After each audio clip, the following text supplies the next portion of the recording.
आता हूं। यहाँ हिंदुस्तान से मेरे साथ रिटायर्ड कर्नल दिनेश नैन जी जुड़ रहे हैं, मेजर जनरल अनुज माथुर भी जुड़ेंगे, आलिया शाह पाकिस्तान की पत्रकार जुड़ रही हैं, डॉक्टर इरशाद अहमद पीएमएल के नेता हैं, मेजर नदीम पाकिस्तान के डिफेंस एक्सपर्ट और सबीन सैयद पाकिस्तान की पत्रकार है, वो भी जुड़ेंगी।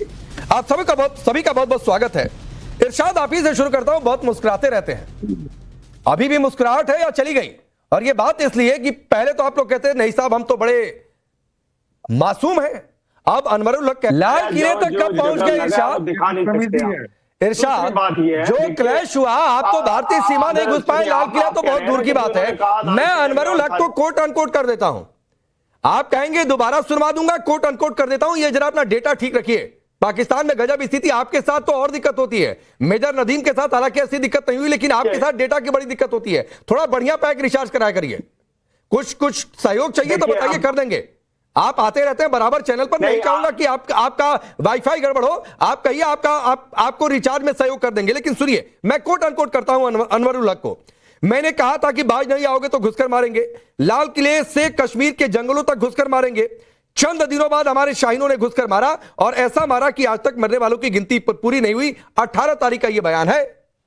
अब 18 तारीख का बयान है, 10 तारीख को लाल किले पर ही धमाका हुआ। तो सवाल उठता है कि उमर को रेडिकलाइज प्लानिंग, ये तो कह रहे हैं अनवरुल हक कि सब पाकिस्तान ने किया। देखिए राकेश, मैं आपसे अर्ज कर रहा हूं, देखें ये बात आपकी जो ऑपरेशन सिंदूर वाली बात उन्होंने अपनी रिटायरमेंट पे, जब उनकी हुकूमत खत्म हो गई, जब फैसल राठौर वजीर आजम बन गए, उनकी ओथ के बाद ये अगर बात की है, उन्होंने तकरीर की है असेंबली में। देखें कोई हम किसी चीज से मुनकिर नहीं होते, हमने घर में घुस के मारा है आपको। तो मतलब लाल किला धमाका, लाल किले पर धमाका, ये सब कुछ आप कबूल कर रहे हैं? आप भी हमने धमाके की बात की नहीं किसी भी जगह, हमने घर में घुस के मारा। हम तो लाल किले पर धमाका ही हुआ भाई। कह रही है अब आतंकी बम फोड़कर मर जाएगा, हम उसे धमाका कहेंगे, और करवाने वाला कहेगा कि मार दिया हमने। यही बातचीत होती है, और क्या होता है? मासूम सुने, जो हिंदुस्तान के मासूम शहरी हैं उनको बेवकूफ मत बनाइए। पाकिस्तान का नाम बेवकूफ बना रहा हूं ना लोगों को आप देखें, सुने, अब आपको पता है जो पैनिक आप लोग अपनी इस पे फैलाते हैं मीडिया पे, गुदी मीडिया पे, फिर वही बात है, वजह से आप इरशाद अहमद, आपसे मैं अनवरुल हक के बयान पर सवाल पूछ रहा हूं। अनवरुल हक ने जो कहा उस पर कर रहा हूं, तो आप कह रहे हैं कि हम क्या करते हैं? देखिए मैंने तो पीछे आज फूल रखे हैं, मैंने कहा ये राकेश को दूंगा कि ये फूल हमारे। फूल नहीं चाहिए भाई, और पाकिस्तान का फूल नहीं चाहिए। आपके पीछे फूल रखकर अपनी आवाम को फूल बना रहे हैं। आप जरा मेरी सुने ना, उसमें भी नुक्ते का फर्क होता है। प्लीज सुन तो ले, जरा मुझे पूरा बोलने दे, प्लीज बोलने दे। देखिए दूसरी बात यह है कि आपको मालूम है कि आप ये गुदी मीडिया पे बैठ के जो, फिर वही बात है, सिर्फ आपकी एयरलाइन। अरे मैं आपसे अनवरुल हक पर पूछ रहा हूं, डर लग रहा है क्या? इरशाद अहमद अनवरुल हक पर बोलते हुए डर लग रहा है कि हाय हमारी पुल पट्टी है, अनवरुल हक ने खोल दी, उससे अविश्वास प्रस्ताव देकर हमने हटा दिया, अब उसका वो दुश्मनी ले रहा है, बदला ले रहा है। राकेश, मैंने खुल के बताया, और कहीं हिंदुस्तान ने अनवरुल हक के बयान को सीरियसली ले लिया तो क्या होगा, ये सोचकर आपकी टांगें कांप रही है। इसीलिए पहले फूल रख लिया कि देखो हिंदुस्तान ये फूल है। देखें आपकी प्रॉब्लम ये है कि दूसरे को सुनो ना, अपनी समझ ना आने दो किसी दुनिया के बंदे को, कि जितना कि आप शोर करते हैं, जितना वावेला आप करते हैं, दूसरे की आवाज को दबाने के लिए करते हैं, और हमारी आवाज किसी का बाप भी दबा नहीं सकता। अरे आवाज कहां दबा रहा हूं, आवाज कहां दबा रहा हूं? और आप कह रहे हैं किसी का बाप, तो बाप पर मत जाइए। ये अलग बात है कि लोग कहते हैं कि पाकिस्तान का बाप हिंदुस्तानी है क्योंकि यहीं से निकल कर गया, यहीं से पाकिस्तान बना टूटकर, तो उस टर्म में जाएंगे तो हिंदुस्तान पाकिस्तान का बाप ही है, तो मत जाइए उधर। वैसी डिबेट मैं करना नहीं चाहता हूं। आपको शौक है तो बताइए, वो भी शौक पूरा कर दूंगा, लेकिन मैं चाहता नहीं हूं। आप बस सुन तो लें, बाप बड़ा होता है, हम एक दिन बड़े हैं आपसे, एक दिन बड़े हैं भले, लेकिन बाप बड़ा होता है, ये याद रखिएगा। हम बड़े हैं, भले हमारा कद छोटा था, हमारे मुल्क छोटा था, हम लोग तादाद में कम है, लेकिन हम है बाप आपके, ये याद रखिए। अरे फिर वही बात है इरशाद अहमद, आप फिर इसीलिए कह रहा हूं कि ये जो पीछे आपने फूल रखा है आलिया शाह, ये अपनी आवाम को फूल बनाते हैं। एक तो बाप वाली डिबेट चाहते हैं, मैं चाहता नहीं हूं। अब दुनिया जानती है कि पाकिस्तान कहां से निकला, तो कौन किसका बाप हुआ, ये साबित करने की जरूरत थोड़ी नहीं है। और जिस दिन लगा तोड़ दिया, एक और बांग्लादेश को खड़ा कर दिया, तो मत जाइए उधर की डिबेट, मैं चाहता नहीं हूं। लेकिन आलिया शाह, अब इरशाद को डर लग रहा है कि जिस अनवरुल हक को अविश्वास प्रस्ताव से हमने हटवा दिया, वही अनवरुल हक ये कहकर कि पाकिस्तान ने धमाका करवा दिया या पाकिस्तान का ब्रेन चाइल्ड लाल किला धमाका, इनको लग रहा है कि हाय रे ये 4 साल वाली जंग न छिड़ जाए। जी सबसे पहले थैंक यू वेरी मच। बहुत तंग किया आपने इरशाद साहब को, लेकिन इरशाद साहब भी डटे हुए हैं, पीछे नहीं हट रहे, तो और फूल भी लेके आए हुए हैं। लेकिन मैं आपसे ये कहना चाहती हूँ कि ये जो बात हुई है ना, जिसके मुंह में जो आता है अंट शंट जो है ना वो बक देते हैं और कह देते हैं, जो कि गलत बात है। मुझे एक बात बताएं, ये जो उन्होंने बात बोली है लाल किले वाली, ये नई बात थोड़ी है। आप जरा थोड़ा सा पीछे चले जाइए। जो शेख रशीद थे वो तो अक्सर औकात उनके मुंह पर ये होता था, पाव पाव भर के बम उठा के मारेंगे। मतलब बम उठा के मारना, दस्ती बम मारना, चला देना, तोपें चला देना, दूसरे को घसीट लेना और दुश्मन को जो है वो फाइल लगा देना, दुश्मन पे वार करना, ये तो एक ऐसे रटे रटाए जुमले हैं जो कि टेक्स्ट बुक से लेकर और पॉलिटिशियंस के जो मुंह है उनके ऊपर भी चढ़े हुए हैं। तो देखें, ये जो बात उन्होंने की है, बड़ी जिम्मेदारी के साथ बात करनी चाहिए। ऐसी बातें नहीं करनी चाहिए जो गले पड़ जाएं। ये तो वही बात हो गई, आ बैल मुझे मार। आपकी गवर्नमेंट ने क्या तस्लीम किया है कि उन्होंने ये करवाया? नहीं। आपकी एस्टेब्लिशमेंट ने आपको ये कहा है, मतलब कोई वर्डिक्ट ही नहीं आया पाकिस्तान की तरफ से, आप उसको खुद अपने गले ले रहे हैं। अच्छा, अब ये करते क्या है? ये करते हैं कि जिस तरह अभी जो बात हो रही थी ना कि जी नहीं भारत हम आपके बाप हैं, हम तुम कौन होते हो, हम चौधरी हैं, ये कहने के उसमें ना ऐसी ऐसी गलत गलत बातें कर जाते हैं जो सही मानों में इनके गले पड़ जाए। जैसे आपने अभी कहा कि देखिए ये वाली जो बातें हैं ना, ये और आग लगाने वाली हैं। ये आप तेल फेंक रहे हैं, ये आप पेट्रोल डाल रहे हैं, बजाय इसके कि आपका काम ये है कि जो इतने एक जो ताल्लुकात हैं, जो रिलेशंस हैं वो खत्म हो चुके, दोनों कंट्रीज जो हैं वो एक दूसरे के साथ जंग में एक दफा होके दोबारा से पता नहीं कब किस वक्त क्या हो जाए, तो आप हालात को जरा ठंडा करें। आप लेकिन वही बेवकूफी मैंने आपको बताया ना, आप जरा शेख रशीद से लेकर जितने पॉलिटिशियंस अक्सर ऐसे हैं जो इस तरह की स्टेटमेंट्स धड़ल्ले से देते हैं, जिनके कोई सर पैर ही नहीं होता। बोलिए, इरशाद करिए आप भी। मैं कहता हूँ, देखिए कितने आराम से, मासूमियत से आपने ये खातून जो बोलती हैं उसको सुनते हैं, उसके दरमियान बिल्कुल बोलते नहीं आप। क्योंकि ये इस तरह जैसे आरजू है, ये सेकंड आरजू लेकर के आप आने लग गए अपने सेकंड आरजू। ये भी पाकिस्तान आलिया अपने आप में काफी है, उनको सेकंड आरजू के तमगे की जरूरत थोड़ी नहीं है। मैं बता रहा हूँ, देखिए आप नहीं बोले इनके दरमियान। देखिए मैंने शुरू नहीं किया तो आपने चीखना शुरू कर दिया। देखिए आलिया को मालूम नहीं, आलिया उल्टी सीधी बात कर रही है।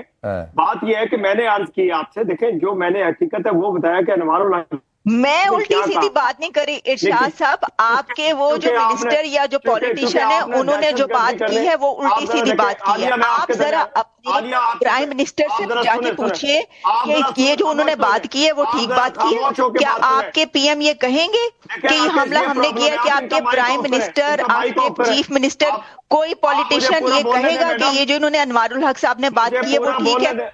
क्या आपके कंट्री में कोई ये बात कहेगा कि क्या हमला हमने किया है? आपके पॉलिटिशियंस कहेंगे? आपके प्राइम मिनिस्टर कहेंगे? नहीं कहेंगे। इसका मतलब है उन्होंने गलत बात की है। अच्छा बोलिए इरशाद, जरा सुनते हैं आलिया इनको। कि जो आप घर में घुस के मारने की थ्रेट देते थे, हमने सही किया कि हमने कहा कि हम जहां जहां पहुंच सकेंगे पहुंचेंगे और वहां घुस के मारेंगे, और हमने मारा। ये पूरी दुनिया को मालूम है। आप अनवारुल हक पे आलू रखने की कोशिश कर रहे हैं, आप कुछ नहीं कर सकते। खुदा की कसम, जितना मर्जी होता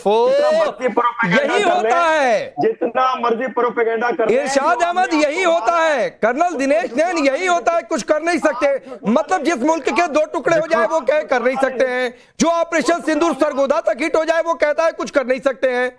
ये जो आलिया सही कह रही है कि यही ऐसे लोग ही पाकिस्तान का बेड़ा गर्क कर रहे हैं। कर्नल दिनेश ने जो बेड़ा गर्क। देखो राकेश, अभी मैं बताऊं आपको, इरशाद साहब को परेशानी ये है कि आलिया ने एक बार भी इनका नाम नहीं लिया और इनको जो है आलिया का जिन नजर आता है हमेशा, और या फिर दूसरे जो मोहतरमा है उनका जिन नजर आता है। अब इन्होंने खुद एक चीज एक्सेप्ट कर ली राकेश इस नेशनल टीवी के ऊपर कि हमने आपको घर में घुस के मारा। तो ये हम हैं कौन? आतंकवादी। तो you are basically producing terrorist ने मारा। अरे इरशाद साहब आप तो बोलो ही मत, आप तो पाकिस्तान के लिए गद्दार हैं, क्योंकि इमरान खान को आपकी सेना ने मारने की प्लानिंग बनाई है, उसकी बहनों को सड़कों पे घसीटा जा रहा है, और देखो मेजर नावेद हंस रहे हैं बैठ के, आराम से मौज कर रहे हैं, और आप एक ऐसे सियासतदार हैं, ऐसी पार्टी से हो, बेशरम इंसान, लोकतंत्र को खा गए आप, आइन को खा गए, और आपको शर्म नहीं आ रही, आप बेशरम इनके गुणगान किए जा रहे हो, और उधर मोहतरमा को जमीन पे घसीटा जा रहा है, और आपकी लोकतंत्र को खा गए आप लोग। आपके आईन बदल दिया, आपके जुडिशरी बदल दी, रूल्स बदल दिए, आपका कॉन्स्टिट्यूशन बदल दिया, और बैठ के यहाँ पे इतनी जोर जोर से चिल्ला रहा है, बेशरम गद्दार इंसान, तुम पाकिस्तान के गद्दार हो, हिंदुस्तान तुमसे बात भी करना पसंद नहीं करेगा, तुम खुद अपने देश के ही नहीं हो। और रही बात अभी आपने बोला कि हमने अंदर घुस के मारा, ये आपका हक है कौन? ये जो आपका पूर्व प्राइम मिनिस्टर था अनवारुल हक है कौन? ये आपकी सेना का अरे पानी पी लो, हमने पानी बंद कर दिया, अभी गर्मी आएंगी, नहीं मिलेगा तेरे को पानी, पी ले गद्दार आदमी, गद्दार पी लो, पाकिस्तान के गद्दार, आपने सेना के चमचे, पी लो, आपने किया सब कुछ गलत, आपके इमरान खान की बहनों को सड़कों पे घसीटा जा रहा है, और आप नेता बन के यहाँ पे आप नेता बन के सेना के गुणगान कर रहे हो, हमने किया। आप सिर्फ आतंकवादी भेजते हो, और आपने एग्री कर लिया कि आतंकवादियों के माध्यम से आपने हमारे पहलगाम में और आपने लाल किले के वहां पे आप जश्न मना रहे हो। इसका जवाब आपको नहीं जवाब तो मिलेगा ही, जवाब तो मिलेगा ही। और इसीलिए भारत के आर्मी चीफ ने जो कहा कि भाई वो तो ट्रेलर था, अगली जंग हो सकता है 4 महीने भी चले या 4 साल भी चले, लेकिन मेजर नदीम मैं आता हूं, मैं पूछ रहा हूं, आप हंस रहे हैं, डर लग रहा है जो इरशाद अहमद ने कही, या अनवरुल हक ने, चलिए इरशाद अहमद को छोड़ भी दीजिए, अनवरुल हक ने जो कहा उसे सुनने के बाद डर लग रहा है कि हाय रे कल क्या होगा, परसों क्या होगा? देखिए ये बात सही है, जैसे हमने ये बात की कि जो सीनियर लेवल पे लोग होते हैं उन्हें इस तरह की गैर जिम्मेदाराना स्टेटमेंट नहीं देनी चाहिए, इस तरह की स्टेटमेंट्स जो है वो अगर दी गई हैं। दूसरी बात ये कि मैं ये समझता हूँ, मैंने स्टेटमेंट कई दफा सुनी तो उसमें मुझे ये महावरत का ये ज्यादा महसूस हुआ कि उन्होंने ये बात की है कि जनाब दिल्ली के लाल किले से लेकर कश्मीर के जंगलों तक इंशाल्लाह पाकिस्तान का झंडा लहराएगा। तो फिर वही बात है कि हम हमेशा से, अरे नहीं भाई, ये सब ख्वाब देखना छोड़ दो मेजर नदीम। एक बात आपकी ठीक है मेजर नदीम, आपकी शुरुआती बातों में ही आपका डर दिख गया कि अनवरुल हक को कहना नहीं चाहिए था ऐसा। दूसरी बात ये कि जिस टॉपिक पे आप बात कर रहे हैं, मैंने वेपन कोर्स किया हुआ है, कर्नल साहब इसको समझते हैं, और बम डिस्पोजल कोर्स होता है हमारे यहाँ। तो ये जो आपका जो धमाका हुआ एक्सप्लोजन, अगर आप अपने भी मीडिया के देखिए और जो एक्सपर्ट्स हैं आज भी ओपिनियन देखिए, ये एलपीजी का धमाका है, यानी ये गैस सिलेंडर के पर्दे से धमाका हुआ है, ये गाड़ी के अंदर। अनुज माथुर सर, मैं आ रहा हूं, मेजर नदीम आ रहा हूं। अनुज माथुर सर, जो बात मेजर नदीम ने शुरुआत में कही कि अनवरुल हक को ऐसा कहना नहीं चाहिए था, तो क्या ये इनका डर दिखा गया कि अभी तक तो हम बचते बचाते कर रहे थे, इसमें भी रूट था, चलो रेडिकलाइज वहां का कर दिया, लेकिन ये तो भाई ने कह दिया कि सब हम ही ने किया। बिल्कुल, देखिए ये बात बिल्कुल साफ है, जो खौफ है ना पाकिस्तान में, खौफ, ये बात ये जो यहां बैठे हैं पाकिस्तान की पीएमएलएन के नेता, उनको भी पता है, कई बार इनको मैं कई और जगह ये बात बता चुका हूं। जो खौफ पाकिस्तान में है वो खौफ इस बात को बता रहा है कि जिस ब्लास्ट का इन्होंने इनके निवर्तमान प्रधानमंत्री सो टू से हमारे कश्मीर जो इनको इलीगल तरीके से इन्होंने ऑक्यूपाई कर रखा है वहां के, उन्होंने साफ शब्दों में इसको स्वीकारा है। 3 कारण बताता हूं मैं इसके, बिल्कुल साफ साफ। पहला कारण तो यह है कि वो ये पाकिस्तान के सियासतदानों की आदत है। कुछ दिनों पहले इनके एक एयर वाइस मार्शल ने यह किया, कहा था कि हमने बी शोड टैक्टिकल ब्रिलियंस इन पुलवामा। ये काम करते हैं, आतंकवादी घटनाएं करवाते हैं, और फिर अपनी रेलेवेंस को मेंटेन करने के लिए, मार्क माय वर्ड्स, अपने आप की रेलेवेंस को बताए रखने के लिए कि मैं कश्मीर के बारे में सोच रहा हूं, मैं भारत का नुकसान करने के बारे में सोच रहा हूं, ये इन चीजों को स्वीकारते हैं समवेयर सम टाइम और दी अदर। जो आलिया भी थोड़ी देर पहले कह रही थी, बिल्कुल सही उन्होंने कहा, एब्सोल्युटली राइट। और इस प्रकार के जो स्टेटमेंट, ये सच है, और कभी ना कभी इनके मुंह से 2 साल बाद 1 साल बाद ये सच जरूर निकल जाता है ये सच मान लीजिए। कुछ दिनों पहले इन्होंने एक कहानी सुनाई थी, इन लोग जो व्यक्ति बैठे हैं यहाँ पर कि आया गया, वो हमने आके जाके इनको दिखा दिया। ये बात भी बता देने की जरूरत है। दूसरी बात मैं आपको बताता हूं कि देखिए, उनको अभी अभी उस पद से हटाया गया है और बिलावल भुट्टो की पार्टी के एक व्यक्ति को वहां पर इसको ब्लडलेस कू कह सकते हैं, वहां पर बैठाया गया है। इसका भी कहीं ना कहीं उनको एक इस प्रकार का अंदेशा था और उन्होंने सोचा होगा कि इस प्रकार से मैं पाकिस्तान को फंसाऊं, और ताकि भारत इस बात, क्योंकि भारत प्रमाण इकट्ठे कर रहा है। भारत जब तक पूरी तरह कन्विंस नहीं हो जाएगा कि इसमें नहीं माथुर सर, भारत प्रमाण इकट्ठे कर रहा है, भारत प्रमाण इकट्ठे कर रहा है। मसूद अजहर की बहन सादिया जमातुल मोमिनात, उसका कनेक्शन क्या रेडिकलाइज, वो सब पर बात। लेकिन मैं कह रहा हूं कि ये प्रमाण इकट्ठा करने के क्रम में अनवरुल हक का बयान कितना कील ठोक कर जाएगा पाकिस्तान के लिए? बिल्कुल वही मैं कह रहा हूँ, यही वजह है पाकिस्तान में खौफ। इसी वजह से है कि जो सिंदूर 1 में हुआ था उसके आगे क्या इनका हश्र होने वाला है, यही खौफ है इनके दिमाग में। इसीलिए वो इतने बड़े ब्लास्ट को, जहां 2900 किलो आपका एक्सप्लोजिव होता है, रिसीव होता है, ये कहते हैं कि गैस का सिलेंडर फट गया। नदीम साहब, आप कह रहे हैं गैस का सिलेंडर फट गया, आपको पता होना चाहिए कि एक्सप्लोजिव किस प्रकार का होता है। एक मिनट, प्लीज मेजर नदीम, मैं बोल रहा हूं, कम से कम मेरी रैंक का तो ख्याल कर लो यार। है तो मैं ये कह रहा हूं आपको कि इनको ये पता है कि इनको मालूम होना चाहिए, अगर ये आर्मी के ऑफिसर है, कि ब्लास्ट का क्या मतलब होता है और गैस का सिलेंडर कैसे फटता है। और ये जो हुआ है, इस ब्लास्ट में किसी को कोई संदेह नहीं है। और अब अनवरुल हक के बयान ने इसके ऊपर इसको पूरी तरह से प्रमाणित कर दिया है, सत्यापित हो गया है। ये बात समझने की है। लेकिन माथुर सर, मेजर नदीम आप बोलिएगा। माथुर सर, एक बात आपसे मैं रिक्वेस्ट करके कहता हूं, आप कह रहे हैं ना रैंक का ख्याल करिए। जो एलपीजी धमाके, बम धमाके, सुसाइड बॉम्ब में फर्क न कर पाए, वो रैंक का क्या फर्क करेगा? जो अपनी रेजिमेंट बताने में कब दिखा दे, वो क्या फर्क करेगा? तो सर ये वाली बात आपको नहीं करनी चाहिए थी। देखिए, मैं आपको ये बताने का प्रयास कर रहा हूं। देखिए, ये बिल्कुल निश्चित होता जा रहा है। ये जो इनका हाथ है, ये आगे जाकर के इस बात को प्रमाणित कर दिया गया है।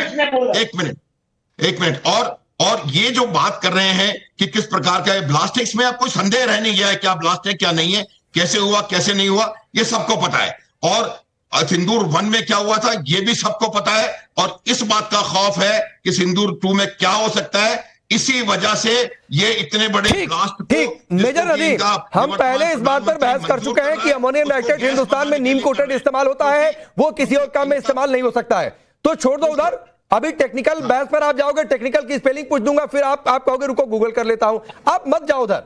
सिर्फ ये बात को हंसने की बात नहीं है, आपको डर लग रहा है या कहिए अपनी सरकार से कि अनवरुल हक को उठाकर फेंको भाई, नहीं तो ये अनवरुल हक ताबूत में कील ठोक रहा है। मैं गाली गलौज नहीं कर रहा, मैं टेक्निकल बात करना चाहता हूं। नहीं, मैं टेक्निकल से आगे बढ़ चुका हूं। टेक्निकल तो हो गई डिबेट आपसे।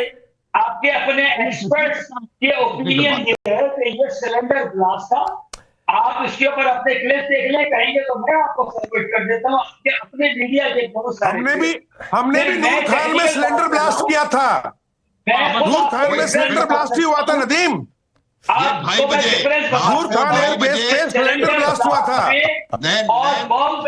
नहीं, फिर ठीक है, फिर हम भी कल को ब्रह्मोस, नहीं ठीक है, फिर हम भी कल को आलिया ब्रह्मोस इधर से जाएगी और कहेंगे नहीं वो तो मिसाइल के आगे सिलेंडर लगा के हमने धमाका कर दिया था। डरते नहीं है। आलिया शुरुआत में मेजर नदीम ने कहा कि अनवरुल हक को ऐसा कहना नहीं चाहिए था। अच्छा, फिर उसके बाद कह रहे नहीं साहब हम डरते नहीं है, फिर उसके बाद कह रहे नहीं साहब ये तो सिलेंडर वाली बातचीत है। अच्छा, टी फॉर टेरर जिसके लिए वो टेक्निकल क्या समझेगा, मेरे कान में ये कहा गया मुझसे। आलिया जी देखिए, अभी ये जो बात हो रही है कि अगर आप लोग इसको आगे उठाते हैं, सवाल को उनकी स्टेटमेंट को लेकर जाते हैं जो उन्होंने दी है, तो ये बड़ी गंभीर सूरत हाल बनेगी। अभी आपने देखा कि जो सेक्रेटरी स्टेट है अमेरिका के, उनके साथ जब बातचीत हुई है इंडिया की जो वहां पर, तो उसमें भी उन्होंने ये कहा कि हाँ हमें पता है कि वहां पर ये हुआ है और ये दहशतगर्दी का हमला है और हम जानते हैं कि इंडिया इन्वेस्टिगेशन कर रहा है, हमने उन्हें ऑफर की है कि हम मदद कर सकते हैं, लेकिन वो खुद बहुत एक्सपर्ट है इसके अंदर। तो इसका मतलब ये हुआ कि ऑलरेडी दुनिया उसको ऐसे ही देख रही है कि जब अमेरिका की तरफ से भी कहा जाता है तो इसका मतलब है कि पूरी दुनिया उसको ऐसे ही देखेगी कि दहशतगर्दी का हमला है। और उसके बाद अगर आपका कोई मिनिस्टर या कोई पॉलिटिशियन उठकर कोई इस तरह की बात कह दे जिसका ना कोई सर ना पैर, किससे पूछकर किसने कहा, किसने अभी तक कुछ ऐसी बात की, और वो खुद से अगर कोई ऐसी बात कर देता है, तो मैं आपको ये बता रही हूं कि वो खुद ही थोड़े दिन के बाद ना इसको डिनाई कर रहे होंगे और कहेंगे कि मैंने तो ये कह दिया था, मैंने तो वो कह दिया था। मेजर साहब ने जो पहले में जो शुरू में बात की, मैं उससे एग्री करती हूँ। जो उन्होंने ये कहा कि सही कहा था उन्होंने कि नहीं, ये गैर जिम्मेदाराना ऐसी जो स्टेटमेंट्स है ये नहीं देनी चाहिए। लेकिन आलिया, एक बात होती है कि मन की बात जुबान पर आ जाती है। कल को अनवरुल हक को इन्होंने बिठा रखा था, अब अविश्वास प्रस्ताव लगा के उसको हटा दिया, तो वो भाई भी तो अपनी भड़ास निकालेगा और फिर वो भी कुछ ऐसा करेगा कि देखो मैं तो तुम्हारी सारी पोल पट्टी खोल दूंगा। हालांकि पाकिस्तान की पोल पट्टी खोलने लायक कुछ बचा नहीं है। लेकिन आलिया, मैं एक सवाल और आपसे आगे करता हूं। अभी एक दिन पहले भारत के आर्मी चीफ ने कहा कि ऑपरेशन सिंदूर ट्रेलर था, तैयारी हर मुल्क करते हैं, हम भी तैयारी कर रहे हैं, और अगली जंग क्या पता 4 महीने 4 साल, हम तो उससे अधिक की भी तैयारी करके बैठे हैं। इसको लेकर पाकिस्तान में बहुत चर्चा भी है। और उसके तुरंत बाद ये अनवरुल हक का बयान आता है, ख्वाजा आसिफ उसके बाद बोल देते हैं कि भारत कुछ भी कर सकता है ऑल आउट वॉर या सरहद पर। तो आपको लग रहा है कि ये एक पाकिस्तान में ये मानकर बैठे हुए हैं कि अब तो हमारे पोल पट्टी खुली हुई है, अब आगे हर चीज के लिए तैयार रहो? देखिए, ये बात तो जिस तरह, अगर जैसे आपने कहा, डिफेंस मिनिस्टर ने खुद ये कहा कि ऑल आउट वॉर अब हो सकती है, हम हर चीज के लिए तैयार हैं और किसी भी वक्त कुछ भी हो सकता है। इसका क्या मतलब है? इसका मतलब ये है कि ये यही समझा जा रहा है कि हो सकता है कि इंडिया दोबारा हमला करे, किसी भी वक्त हमला हो सकता है। जो दोनों के रिलेशंस हैं वो खराब से खराबतर होते चले जा रहे हैं, और इस तरह की स्टेटमेंट्स आएंगी तो और खराब होंगे। अगर ये फिक्र है ना और ये खौफ पाया जाता है, तो सबसे पहले ऐसे लोगों को आप रोकें कि जैसे पहले शेख रशीद पाव पाव भर के बम उठा उठा के सरहद पार मारा करते थे, ऐसे लोगों को पहले आप बिठाएं और कहें कि भाई ये किस किस्म की बातचीत आप कर रहे हैं, आपने एक और जंग करवानी है, हम जंग के लायक हैं। देखें ना, IMF के पास कंट्री है, IMF के पास जो कंट्री है वो जंग लड़ सकता है? मुझे बताएं। ये आप बड़ी बड़ी बातें तो कर लेंगे, अभी मेरे इस बात के बाद भी ये लोग नाराज होंगे कि आपने कैसे कह दिया हम जंग लड़ सकते हैं, हम तो जंग जीतेंगे भी। IMF के पास जो कंट्री होता है जिसको खाने के लाले पड़े हो, उसकी पब्लिक पर सारा प्रेशर आता है। जब आप जंग लड़ते हैं, इतना पैसा उसके अंदर लगता है, इतना बजट उसके ऊपर आता है, इतने वेपन। अच्छा, मैं पूछ लेता हूं, इस बीच ये भी खबर है आलिया, आप लोगों के पास ज्यादा अपडेट होगा कि पाकिस्तान की जो बची खुची कंपनियां, कईयों का एग्जिट खाता भी तैयार हो गया है, तो मैं उधर बाद में बातचीत करूंगा। लेकिन डॉक्टर इरशाद, जो बात आलिया ने कही, major Nadeem please please please please behave like a major, not behave like a maulana. तो प्लीज समझा करिए, वो काम इरशाद अहमद के लिए छोड़ दीजिए, वो पॉलिटिशियन मौलाना दोनों बन जाएंगे। आप क्यों उनका काम हल्का कर रहे हैं? डॉक्टर इरशाद, जो ख्वाजा आसिफ भी कह रहे हैं कि भाई भारत तो कुछ भी कर सकता है, ऑल आउट वॉर भी हो सकता है, अब आलिया जो कह रही है, जो कंट्री IMF के पास खुद को गिरवी रख चुकी हो, वो जंग लड़ेगी कैसे? अब मान लीजिए 4 साल हो गया, फिर तो वही होगा कि ये लो पाओ, ये लो आधा किलो एटम, वो भी पता नहीं, एटम तो अमेरिका वहां बैठा हुआ है। राकेश, 20 मिनट मैं खामोश बैठा रहा, 1 मिनट मुझे सुनिएगा। देखिए, एक तरफ आप बात करते हैं ऑपरेशन सिंदूर 2 की, जनरल साहब भी कह रहे थे, आपके कर्नल साहब भी, आप भी, ये आलिया भी आपकी कोई एजेंट है, ये चारों आप लोग पाकिस्तान के ऊपर हमले की बात कर रहे थे। दूसरी तरफ आपके जनरल, आपके आर्मी के जनरल कह रहे हैं जी हमारे पास असला नहीं है, हम आप जरा चुप कर, सबसे बड़े एजेंट हैं आप चुप कीजिए, पाकिस्तान के अवाम के खिलाफ एजेंट हैं। आपने क्यों मेरा नाम लिया? आपने मेरा नाम क्यों लिया? अगर आप किसी को एजेंट कहेंगे, किसी को गद्दार कहेंगे, जो कि आप लोगों की हमेशा की आदत है, आप लोगों की ये आदत है, कोई सच बोले तो उसको आप एजेंट और गद्दार कहते हैं, कोई सच बोले उसको आप एजेंट और गद्दार कह देते हैं। अगर आपने ये जुबान इस्तेमाल की तो फिर मैं बीच में बोलूंगी और आपको जवाब दूंगी। आप मेरा नाम नहीं लीजिए, अगर आप मुझे कहेंगे तो मैं आपको ये कहूंगी कि आप पाकिस्तान की पब्लिक के खिलाफ एजेंट है, क्योंकि आप उनके खिलाफ बात करते हैं। बिल्कुल बिल्कुल, आप जरा सुनिए। दूसरी बात यह है कि अभी तमाम पैनलिस्ट बोल रहे थे कि ऑपरेशन 2 सिंदूर शुरू करेंगे। भाई पहले में हारे हो, आपके जनरल, अरे सपने की बात मत किया करो इरशाद अहमद, ये सपने वाला कार्यक्रम नहीं है, कार्यक्रम नहीं है, ये सपनों पर एनालिसिस का कार्यक्रम नहीं है, इंडिया की बात कर रहा हूँ। अच्छा, एक बात बताओ इरशाद अहमद, छोड़ दो जंगों की बातचीत। इरशाद अहमद, छोड़ दो जंगों की बातचीत, छोड़ दो ये ऑपरेशंस की बातचीत। पाकिस्तान के 2 टुकड़े हिंदुस्तान ने किए, हाँ या ना? किए ना? 93,000 सैनिक किसके किसके पास रखे हुए थे, किसने किसकी पतलूने उतरी थी। तो मत छोड़ दो भाई, जो पूरी दुनिया सरेंडर पेपर पर किसने हस्ताक्षर किए थे, नियाजी क्यों होता है। मैं ये कहने की बात है क्या इरशाद, जंग लड़ने की आपकी कुव्वत नहीं है। आगे आपकी आर्मी क्या करेगी, आगे आपकी आर्मी क्या करेगी, दिखावा करेगी, तैयारी करेगी, या अनवरुल हक को मार के हटा देगी कि देखो इसको तो किसी ने ठोक दिया। आप सुने, मैंने एक तरफ गन रखी है, एक तरफ फूल, जो आपको पसंद है वो दूंगा। खुदा अरे वो गन खिलौने वाली रखी है, चिड़ी मारने वाली, खिलौने वाली, चिड़िया मारने वाली गन रखी हुई है, वो पहले भी रखी थी आपने। जो चाहिए वो दूंगा, गन चाहिए गन दूंगा, फूल चाहिए फूल दूंगा, लेकिन आपकी औकात, जोकर है आपकी आदत, क्योंकि आप सोच नहीं बदलेंगे, आपको गन ही देनी पड़ेगी। ये वो इंसान है राकेश जिसकी कोई भी वजूद नहीं है। नून लीग ने इसको कोई पद नहीं दिया हुआ। ये बिना मतलब के टीवी में बैठ के टे करता आके। ये चमचा है आईएसआई का, ये चमचा है आसिफ मुनीर का।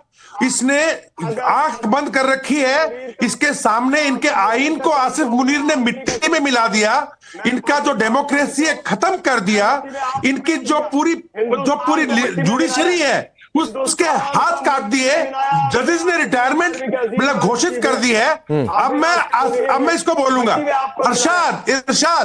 इरशाद एक तरफ तो कल पूरी के पूरे अफगानिस्तान के तालिबान अपने टैंक लेके और अपनी आर्मामेंट लेके पहुंच चुके हैं। अब तुम ध्यान से सुन, पहुंच चुके हैं दुरंत लाइन पे, और हिंदुस्तान की सेना एक्सरसाइज कर रही थी पहले से ही, त्रिशूल। हम सब पहले से तैयार बैठे हैं। अब मैं बताता हूं, हाँ हम तुमको ठोकेंगे। अब तुम जाके अपने रक्षा मंत्री ख्वाजा आसिफ को बताओ बोलना बंद करे और भीख की तैयारी मांगे, हाथ जोड़ने की तैयारी कर। तेरी टांगे कांप रही मुझे पता है। तुम एक ऐसा इंसान है जिसने पाकिस्तान का गद्दार हो तुम। पाकिस्तान की डेमोक्रेसी खत्म कर दी तुम लोगों ने। तुम हो, शहबाज शरीफ है, ऐसे लोगों ने पूरा इसको आसिफ मुनीर जैसे मौलाना को तुम लोगों ने पाकिस्तान बेच दिया है। और अभी मैं बताऊं, हम डेफिनेटली जब से अनवरुल हक ने बोला है, हमें तो सिर्फ उसका प्रूफ चाहिए था, प्रूफ मिल गया। आपके खुद के लोगों ने बोला कि हाँ हिंदुस्तान पे अटैक हुआ। अब हम एक्शन लेंगे, उधर से आपको अफगान तालिबान पीटेगा, मिलकर के तुम्हारी ऐसी चटनी बनाएंगे तेरी जबान नहीं चलेगी। महिलाओं को तो, खातून के साथ तो बदतमीजी जिंदगी में नहीं कर पाएगा। और मेरे को मौका मिला वर्दी पहन के वापिस से तेरे देश में घुसने का, खुदा कसम तेरे को मैं एक चीज जरूर सिखाऊंगा, जिसका स्वाद इन्होंने सर्जिकल स्ट्राइक में, बालाकोट में और ऑपरेशन सिंदूर में चख लिया है। ठीक है, अब इरशाद अहमद वक्त इतना ही एक बात कहते हुए, अभी तक तो पाकिस्तान ये कहता था नहीं साहब हमने तो किया नहीं है, आप भी बैठकर कहते थे। अनवरुल कह रहे हैं नहीं साहब पाकिस्तान ने किया है, मेजर नदीम भी कह रहे हैं कि नहीं अनवरुल हक तो ये कहना नहीं चाहिए था। अब आप समझो, पाकिस्तान नहीं कहता था, हम लिंक निकालकर हमने ठोक दिया, आपके मुल्क के टुकड़े हो गए, ऑपरेशन सिंदूर किया। और सोचो जब अगर एक्सेप्टेंस आएगी तो भारत क्या करेगा, सिर्फ ये सोचकर जाओ आज, और अगली बार जब प्रोग्राम में आना तो हो सकता है कि आपको इस बात का एहसास हो। और जो बात कर्नल दिनेश नैन ने कही इसको भी एनालाइज करना, जाके एक आपको लिंक दे रहा हूं, और ये एनालाइज करना कि घूमकर आओगे तो भारत भी घूमकर अटैक करना जानता है, फिर रोना नहीं। आप सबका बहुत बहुत शुक्रिया।